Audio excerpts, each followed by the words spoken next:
This episode of the Nurse Practitioner Podcast is sponsored by Dakin's. When you're treating persistent, hard-to-heal, or complex wounds, you need a solution you can trust, like Dakin's Wound Cleanser. Just how powerful is it? Dakin's Wound Cleanser has been proven to kill even highly resistant bacteria like MRSA and VRE within only 30 seconds. It's non-cytotoxic, shelf-stable for 2 years, and more cost-effective than other wound cleanser brands.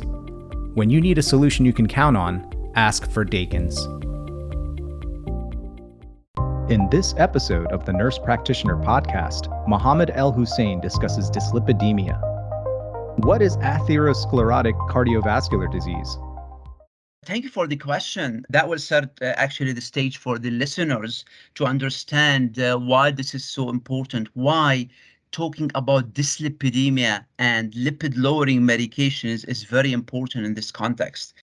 Atherosclerotic cardiovascular disease, or what we often refer to as ASCVD, basically refers to all the clinical condition of atherosclerotic origin, including acute coronary syndrome, myocardial infarction, stable or unstable angina, coronary artery disease. It should be documented using angiography, coronary or other arterial revascularization, such as coronary artery bypass, femoral popliteal bypass graft surgery, history of stroke, transient ischemic attack, documented carotid artery disease, peripheral arterial disease, and abdominal aortic aneurysm. All of these come under the umbrella of atherosclerotic cardiovascular disease, or what we will refer to in our discussion today as ASCVD. Very good question. All right, excellent. Thank you for that introduction and explanation. What are the statin-indicated conditions?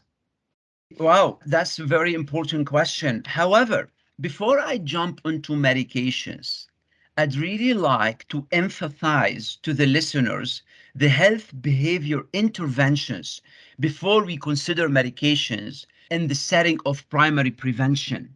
When I say primary prevention, I'm referring to all the efforts aimed at either populations or individuals to prevent or delay the onset of ASCVD, because I want the listeners to discern that or to differentiate that from secondary prevention, which refers to the efforts to treat known clinically significant ASCVD and to prevent or delay the onset of disease manifestations. So in the context of this discussion today, our focus is primary prevention. As such, and before we go to statins, which are medications, I'd really like to emphasize the importance of health behavior intervention. For example, combining low-risk health behaviors that include achieving and maintaining a healthy body weight, consuming a healthy diet, engaging in regular physical activity, stop smoking if you smoke, limiting alcohol consumption to no more than moderate, and ensuring sufficient duration of sleep are all associated with benefit for primary prevention of cardiovascular disease. If you want more direction on what kind of diet, since we're talking about food here, should the patient consider to decrease that risk, we continue to recommend Mediterranean dietary pattern. The DASH diet, or the dietary approaches to stop hypertension, has also proven to be effective in reducing the incidence of coronary artery disease. Low glycemic index, low glycemic, low dietary pattern, plant-based dietary pattern, as well as dietary patterns high in nuts and legume and olive oil, fruits and vegetables, high in total fiber and whole grains. All of these diets in big studies have shown to be associated with decrease the incidence of ASCVD. It's also recommended that before we jump into medications, that patients with dyslipidemia should engage with at least 150 minutes of moderate to vigorous aerobic activity per week. It might be also beneficial to add muscle and bone strengthening activities at least 2 days per week. Regular exercise has beneficial effects on diabetes risk, hypertension, increased triglyceride levels, and it also improves the levels of high density lipoprotein cholesterol. Now, I have re-emphasized the significance of health behavior interventions. I can go back to your questions related to the statin indicated conditions. Like I said, it's a very good question, but changing lifestyle can also, with the statins, can help. If the patient does not respond to changing lifestyles, then we can consider statins in the following situations. So the statin indicating conditions, by definition, refers to any condition for which pharmacotherapy with a statin is indicated and consists of all documented ASCVD conditions that I mentioned them in response to your first question, as well as other high primary risk prevention conditions in the absence of ASCVD. What I'm trying to say is, if the patient has high risk conditions, even though they don't have ASCVD, we start them on statins, such as, I'll give you an example. Most patients with diabetes, patients with chronic kidney disease, patients with the LDL cholesterol more than 5 millimole per liter, or patient with familial hypercholesterolemia, regardless of their, even if we have absence of ASCVD and they have these high risk conditions, we start them on statins. Thank you. Thank you for that explanation. Who should you screen for dyslipidemia in adults at risk? Okay, another an excellent question. The recommendations continue to recommend lipid and lipid lipoprotein screening in either fasting or non-fasting for men and women older than 40 years of age, and at any age if the patient has one of the following conditions. So we start at 40 for everybody. However, if they have one of the following conditions, they have to be screened. One, clinical evidence of atherosclerosis. Two, abdominal aortic aneurysm. Three, if they're diabetic. Four, if they have high blood pressure. Five, if they are smoking. Six, if they have stigmata of dyslipidemia, for example, corneal arcus, xantholasma, xanthomas. These are stigmata of dyslipidemia. Next, I think this is number 6, family history of premature cardiovascular disease. Number 7, family history of dyslipidemia. Number 8, if they have chronic kidney disease defined by a GFR of less than or equal to 60 ml, or if their albumin to creatinine ratio is more than 3, and of course that's over 3 months. If they're obese, and by obese I mean their body mass index is more than 30 or equal to 30. Next, I think this would be factor probably number 9. If they have inflammatory disease such as rheumatoid arthritis, systemic lupus erythematosus, inflammatory bowel disease, all of these conditions increases the risk of ASCVD, and as such, these patients need to be screened. If they have a history of erectile dysfunction, if they have a history of COPD, if they have a history of hypertensive disorder during pregnancy. So all of these patients should be screened regardless of their age. But usually we start at the age of 40. What I'd also like to add that the non-fasting state is recommended. So I said earlier, fasting or non-fasting. However, the non-fasting state is recommended for everybody except for individuals where the triglycerides is more than 4.5.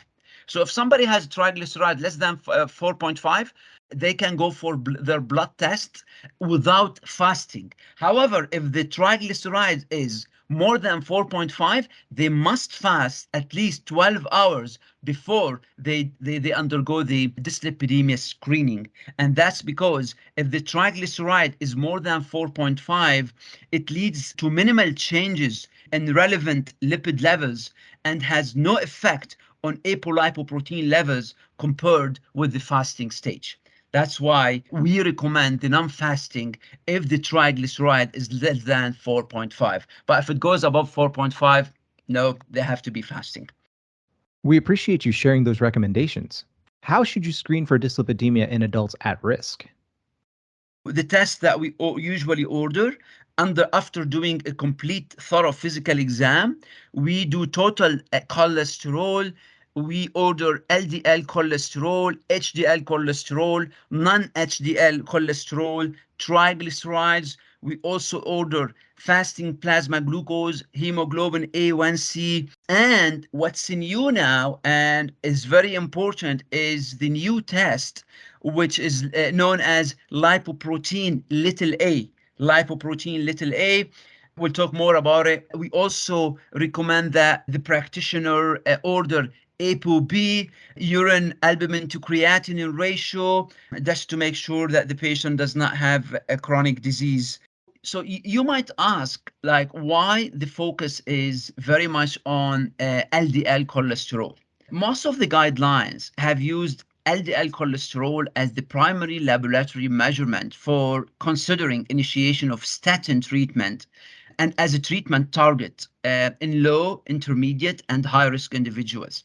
However, it has been recommended with the guidelines published in 2012, it has been recommended that non-HDL cholesterol, ApoB, could also be used as alternate targets to LDL cholesterol if individuals have triglycerides more than 1.5. So basically, if we have a patient with triglycerides that's above 1.5, it's recommended that we don't only look at the LDL cholesterol, but rather we look at the non-HDL cholesterol and ApoB. And the reason for that is the following. The rationale for this is that above this triglyceride level that is above 1.5, some cholesterol in the LDL particles is actually replaced by triglycerides, which promote the production of more atherogenic, small, dense LDL particles and make the amount of cholesterol in the LDL cholesterol an unreliable reflection of the LDL particle number. In addition, other particles, such as the remnants of chylomicron and very low density lipoprotein cholesterol, as well as lipoprotein little a, all accumulate in the artery and contribute to atherogenesis, whereas high density lipoprotein cholesterol does not. Therefore, the estimation of the concentration of all atherogenic particles requires broader focus than the measurement of LDL cholesterol. And as such, non-HDL cholesterol indirectly and ApoB directly provides a more accurate assessment of the total concentration of atherogenic particles than an LDL cholesterol. As such, non-LDL cholesterol and ApoB for this reason are better predictors of cardiovascular disease or event risk and benefit of lipid lowering therapy compared to LDL cholesterol. You also might be wondering about what is this LPL, lipoprotein little a. This is the new test. Actually, this is a new test. I'm not sure if it's available everywhere, but I know it's available in Canada now. I'd like just to add a couple of points about lipoprotein little a. LP little a or lipoprotein little a, it's an LDL-like particle, but in which ApoB is covalently bound to the plasma-like molecule called apolipoprotein. The plasma concentration of lipoprotein little a are not influenced by age, sex, fasting, state, inflammation, or lifestyle factors, but are largely controlled by a single gene, usually the LPA on chromosome number 6, and are highly, when I say highly, more than 90% heritable. Individual values are generally stable throughout life. As such, repeat measures are not required for risk assessment. Studies have shown that the risk of ASCVD increases with increasing LP little a levels more than 30 milligram per deciliter in a dose-dependent fashion. Although further evidence that directly lowering the LP little a level reduces ASCVD is still pending. However, finding of studies that showed that high LP little a should alert primary care practitioners to be more active in pursuing the overall ASCVD event risk assessment, which should include careful discussion of current health behaviors, consideration of age-appropriate vascular imaging studies for detecting early evidence of subclinical atherosclerosis in select individuals. And I'm talking here about the coronary artery calcium scores.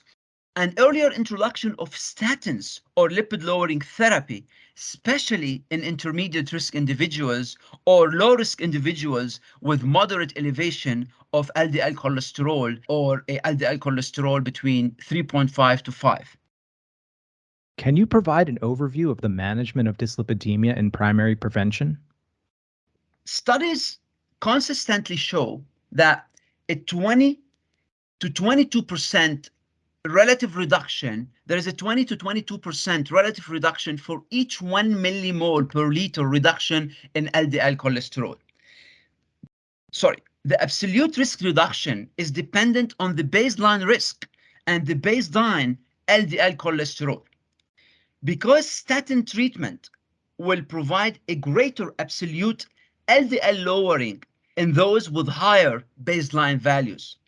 Therefore, it's recommended that statin therapy be started for all high-risk patients.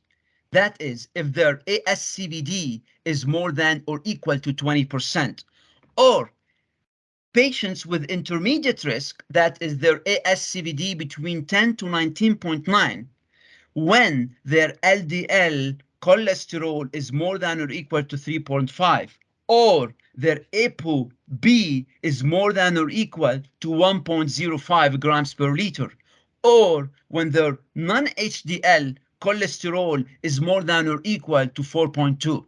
So even though they are intermediate risk, but if they have these three conditions, we need to start them on statin therapy. In addition, among intermediate risk individuals with several additional risk factors, such as men 50 years of age or older, or women 60 years of age or older, with one additional risk factors, including low HDL cholesterol, impaired fasting plasma glucose, increased waist circumference, cigarette smoking, hypertension, the evidence remains in favor of statin to reduce the risk of cardiovascular events. The presence of other modifiers in intermediate risk individuals also favors the use of statins. For example, if the patient has high sensitivity C-reactive protein more than 2, or if they have a history of familial premature coronary artery disease, or if they have high lipoprotein little a, and when I say high, I'm referring to more than or equal to 50 milligrams per deciliter, or more than or equal to 100 nanomole per liter, or if their coronary artery calcium score is more than 0. All of these are situations where we need to start statin as a primary prevention. Now, for most low-risk individuals, that is their FRC, Framingham Risk Score, is less than 10, health behavior modification without pharmacotherapy is still recommended, with some exceptions.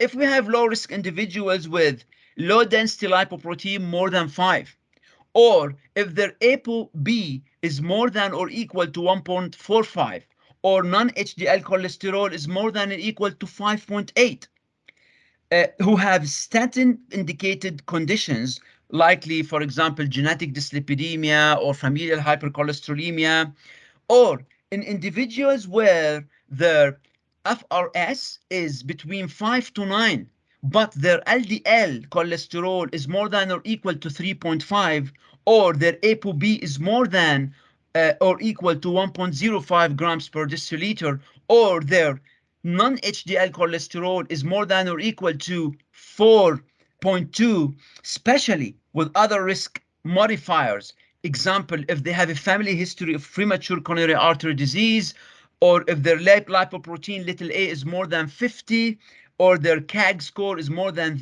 0. Why? Because the proportional benefit from statin therapy will be similar to that in other treatment groups. Treatment of this group would follow the intermediate risk approach. So even if they're in the low risk, but if they have these conditions that I spoke about, we treat them as intermediate risk group. Finally, evidence continues to show the benefits of maintaining low level of atherogenic lipoprotein throughout life at any age, at any level of risk, even among primary prevention individuals at low 10-year risk. The benefit of lipid lowering can be substantial, especially when the LDL cholesterol is more than 3.5. Thank you. Thanks so much for your time today, Mohamed.